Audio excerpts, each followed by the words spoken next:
देखने और सुनने वाले तमाम नाज़रीन को मोहब्बत भरा सलाम। मेरा नाम असद है। ये वाक़या उस वक़्त का है जब मेरी उम्र 25 साल थी और मैं मास्टर्स कर रहा था। मेरे घर में मेरे वालिद और वालदा रहते थे। एक बड़ी बहन थी जिसकी शादी हो चुकी थी और वो अमेरिका सेटल हो चुकी थी। मेरी अम्मी ने एक मासी रखी जो अच्छी खासी उम्र की थी, मगर वो अपने साथ एक अपनी नवासी को लाती थी जिसकी उम्र तो 15 साल थी, मगर इसका जिस्म किसी 18 साल की सूखी लड़की की तरह था। इस मासी की बेटी तो फौत हो चुकी थी, जिसके बाद इसकी नवासी की परवरिश की जिम्मेदारी इस पर आन पड़ी थी।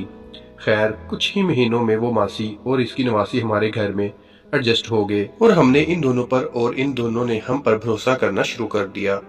मैं वैसे तो खासा शरीफ लड़का था, मगर सेक्स का ऐसा भूखा जो भी मिल जाए छोड़ता नहीं था।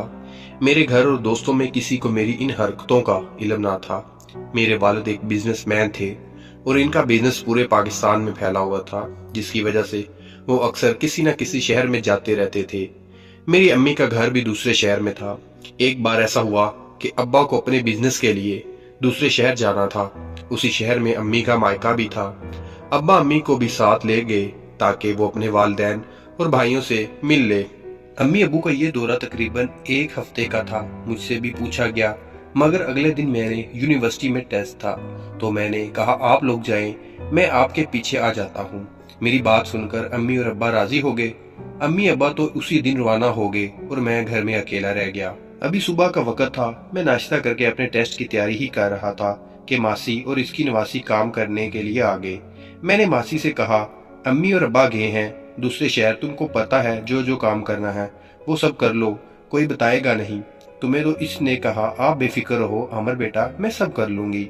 ये कहकर वो दोनों सबसे पहले किचन में बर्तन धोने में मसरूफ हो गई। जरा देर के बाद मासी की नवासी, जिसका नाम जरीना था, वो काम छोड़कर बैठ गई। मैं थोड़ी देर देखता रहा, फिर मासी से पूछा, जरीना को क्या हुआ? मासी, इसको बुखार है सुबह से। मासी ने जवाब दिया, तो तुम इसको काम पर ना लाती, ना ये और बीमार हो जाएगी। मैंने हमदर्दी से जवाब दिया, जिसको सुनकर जरीना ने तशकर अमेज नजरों से मेरी जानब देखा। मैं अकेला कैसा इतना सारा काम करती, अभी और भी तो घरों में जाकर काम करना है। मासी ने जवाब दिया, तुमने इसको दवा दिलवाई? मैंने मासी से सवाल किया। नहीं, अभी घर जाकर दूंगी। मासी ने जवाब दिया, घर तो तुम शाम तक जाओगी? मैंने मासी से फिर सवालिया पूछा। जी, शाम तक ही जाना होगा। मासी ने जवाब दिया, ऐसा करो तुम अपना काम करो, मैं जरीना को दवा दिलवा लाता हूँ। मैंने मासी से कहा, रहने दे अमर साहब, आप तकलीफ ना करें।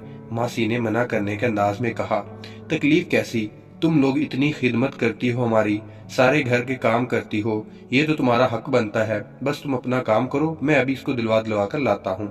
ये कहकर मैंने जरीना को कहा, चलो ऐसा ना हो क्लिनिक बंद हो जाए। जरीना ने मासी की जानब देखा। मासी ने इसे हाँ में सर हिलाया। जरीना मेरे साथ चली गई। कार में बैठकर मैंने जरीना की गर्दन पर अपना हाथ लगाया और कहा, तुमको तो काफी तेज बुखार है, तुमको आराम करना चाहिए था। जरीना ने कोई जवाब ना दिया और खामोशी से सर झुका लिया।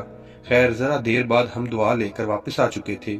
मैंने मासी से कहा, डॉक्टर ने इसको मुकम्मल आराम करने को बोला है, तुम इसको घर छोड़कर फिर जाना अपने दूसरे काम पर। साहब, घर कैसे छोड़ सकती हूँ, वो तो काफी दूर है, इसको हिम्मत करके जाना होगा मेरे साथ।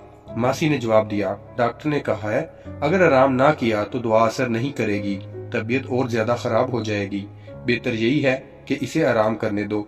मैंने जवाब दिया। मासी सोच में पड़ गई, फिर बोली, साहब मैं इसको घर तो नहीं छोड़ सकती, दूसरे काम पर देर हो जाएगी। अगर आपको बुरा ना लगे तो मैं इसको शाम तक आपके घर छोड़ दूं, मैं बाजी से बात कर लूंगी। मासी ने दरख्वास्त की। एकदम मेरे दिमाग में मंसूबा बनने लगा। मैंने थोड़ा सोचा, फिर कहा, बाजी से बात करने की जरूरत नहीं है, वैसे भी वो एक हफ्ते के बाद आएंगी, तुम इसको छोड़ दो, मगर शाम में जरूर वापस ले जाना। हो सकता है मैं घर से बाहर जाऊं तो ये अकेली कैसे रहेगी घर में। मैंने खुशी को दबाते हुए कहा, साहब आप फिक्र ना करें, मैं शाम में आकर इसको ले जाऊंगी। मासी ने भी खुश होकर कहा। जरा देर बाद मासी अपना काम खत्म करके चली गई। मैं और मेरे घर वाले जरीना को एक छोटी बच्ची की तरह ही ट्रीट करते थे। वो ज़हनी तौर पर इतनी नाबालग थी।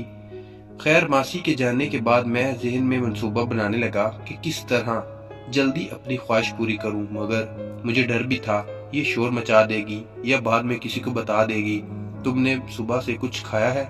میں نے زرینہ سے سوال کیا، جی تھوڑا سا کھایا تھا۔ زرینہ نے جواب دیا، تم یہاں نہ بیٹھو، یہاں تو صوفے پر لیٹ جاؤ یا پھر اندر جا کر بیڈ پر لیٹو، ایسے بیٹھی رہو گی تو آرام نہیں ملے گا۔ میں نے زرینہ کو کہا، جی اچھا۔ یہ کہتے ہوئے وہ اٹھی اور اٹھنے میں لڑکھڑانے لگی تو میں نے بھاگ کر اس کو پکڑا اور سہارا دیا۔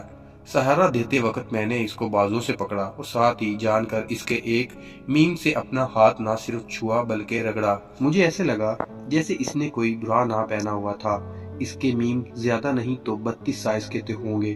تم تو کافی کمزور لگ رہی ہو، چلو میں تم کو لے جا کر بیڈ پر لٹاتا ہوں۔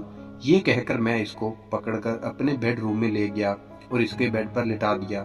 پھر کچن میں جا کر اس کے لیے ایک سیب کاٹا اور دودھ گرم کر کے کمرے میں لے گیا۔ چلو یہ کھا لو، پھر دعا بھی لینی ہے، شام تک تم ٹھیک ہونا ہے۔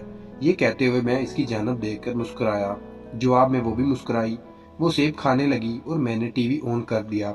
میں ایک کے بعد ایک چینل تبدیل کرتا رہا۔ آخر ایک چینل پر انگلش مووی آ رہی تھی اور قسمت سے اسی وقت کسی کا سین سٹارٹ ہوا۔ میں اس طرح بیٹھا ہوا تھا کہ ٹی وی اور میرے بیچ میں زرینہ تھی جو کہ ٹی وی پر نظریں جمائے ہوئے تھی۔ اس کو ہوش نہیں تھا کہ میں اسے دیکھ رہا ہوں۔ وہ بغور وہ یہ سین دیکھتی رہی۔ مجھے ایسا لگا جیسے اس کا سانس تھوڑا تیز ہوا۔ خیر وہ سین ختم ہوا تو میں نے چینل تبدیل کیا تو ایک نیوز چینل تھا جس پر نیوز آ رہی تھی کہ شہر کے حالات خراب ہو گئے ہیں، ہنگامہ شروع ہو گئے ہیں۔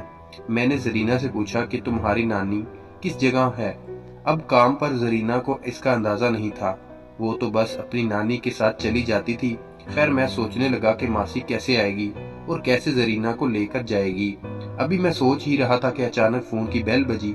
میں نے بھاگ کر فون اٹھایا تو دوسری طرف ماسی ہی تھی۔ وہ کافی گھبرائی ہوئی تھی۔ میں نے پوچھا، تم کہاں ہو؟ تو اس نے جواب دیا، میں اس ایریا میں ہوں۔ وہ ایریا میرے گھر سے کافی دور تھا اور وہاں کے حالات خراب تھے۔ میں نے ماسی سے اس کا پروگرام پوچھا کہ وہ کس طرح آئے گی میرے گھر زرینہ کو لینے، تو اس نے جواب دیا، عامر بیٹا اس وقت تو گھر سے نکلنا جان کو خطرے میں ڈالنا ہے۔ میں نے ماسی سے کہا، اگر میرے گھر تک آ سکو تو آ جاؤ اور تم دونوں یہی رکو جب تک حالات ٹھیک نہیں ہوتے۔ سٹوری اچھی لگی تو چینل کو لائک کریں، سبسکرائب کریں۔ سٹوری کا بقیہ حصہ اگلی ویڈیو میں اپلوڈ کر دیا جائے گا۔